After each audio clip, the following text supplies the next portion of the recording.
Assalamualaikum warahmatullahi wabarakatuh. Sebelumnya perkenalkan, nama saya Ayu Dea Lutfi Hapsari dengan NIM 061082227054, kelompok 8 kelas B Indralaya. Mata kuliah Bahasa Indonesia dengan dosen pengampu Ibu Hani Atus Soliha, SPD MPD. Baiklah, di sini saya akan menganalisa kasus 4 di sebuah kelas pada kampus S yang heterogen, yang di dalamnya terdiri berbagai etnis dan suku. Seseorang asik berbicara dengan temannya dengan menggunakan bahasa daerah tertentu. Padahal teman-teman mereka berada di situ dan tentu saja tidak atau kurang memahami pembicaraan mereka. Di sini arti dari heterogen sendiri adalah beragam atau bervariasi. Karena demikian, masyarakat memiliki bahasa, suku, dan budaya yang berbeda-beda. Dalam kasus ini, terlihat bahwa kurangnya kebijakan dalam cara komunikasi atau berbahasa. Nah, apa sih bahasa itu sendiri? Bahasa adalah sistem lambang bunyi yang arbitrer dipergunakan oleh masyarakat untuk bekerja sama, berinteraksi, dan mengidentifikasikan diri. Bahasa dapat dikatakan baik apabila maknanya dapat dipahami oleh komunikan dan ragamnya sudah sesuai dengan situasi pada saat bahasa itu digunakan.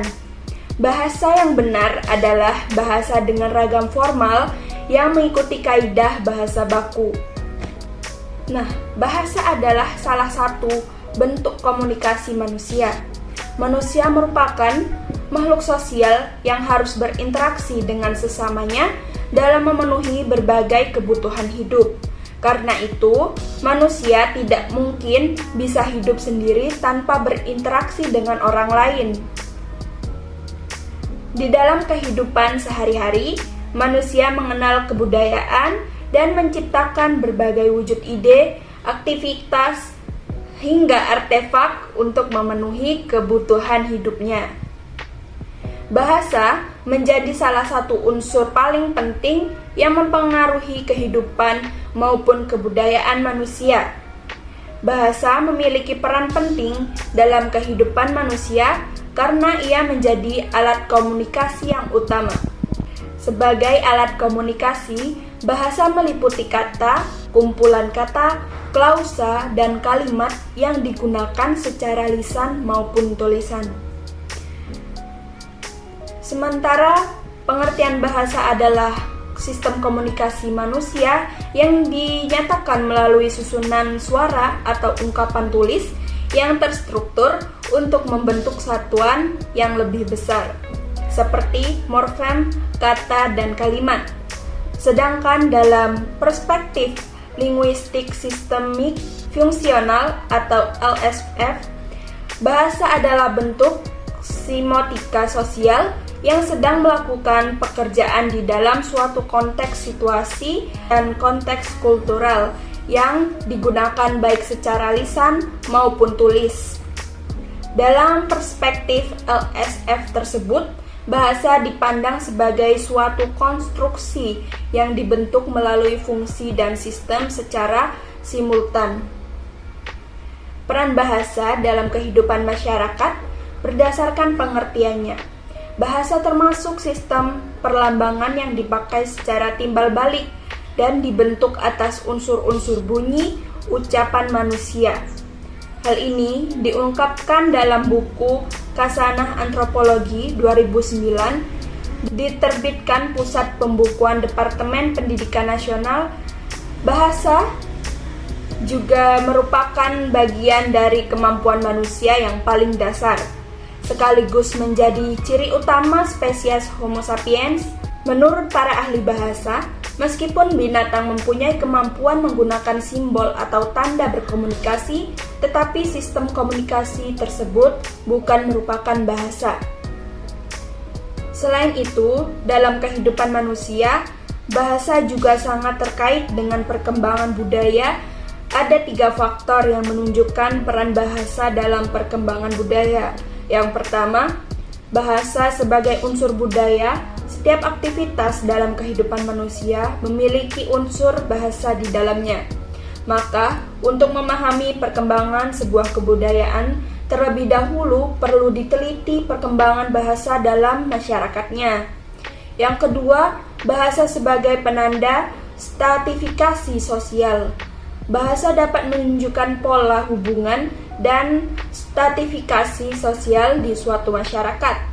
Contoh, dalam kebudayaan Jawa, anak berbicara dengan orang tua menggunakan bahasa Jawa krama atau bahasa halus.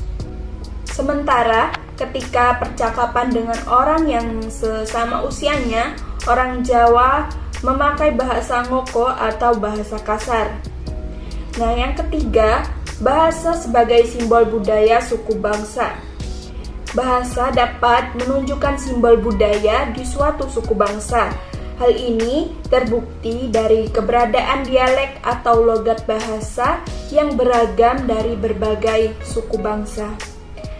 Hal ini disebabkan oleh adanya perbedaan secara geografis dan pelapisan lingkungan sosial antar suku bangsa dalam kehidupan masyarakat. Fungsi bahasa secara umum. Dalam kehidupan masyarakat, bahasa punya fungsi utama sebagai alat komunikasi. Namun, bahasa juga bisa memiliki sejumlah fungsi lainnya. Berikut macam-macam fungsi bahasa secara umum di kehidupan masyarakat. Yang pertama, bahasa sebagai alat ekspresi diri. Yang kedua, bahasa sebagai alat komunikasi. Yang ketiga, bahasa sebagai alat integrasi dan adaptasi sosial. Dan yang terakhir atau yang keempat, bahasa sebagai alat kontrol sosial. Menurut Mustaqim, membagi ragam bahasa dalam 3 jenis, yaitu ragam bahasa dilihat dari segi sarana pemakaiannya, ragam lisan dan ragam tulisan. Yang kedua, ragam bahasa dapat dilihat dari situasi menjadi ragam resmi atau ragam formal serta ragam tak resmi atau ragam informal. Yang terakhir, ragam bahasa dilihat dari bidang pemakaian bahasa yang berbeda. Kesimpulannya, ragam bahasa merupakan variasi pemakaian bahasa dalam suatu masyarakat yang berbeda-beda dan disesuaikan dengan situasi serta kondisi suatu masyarakat tertentu.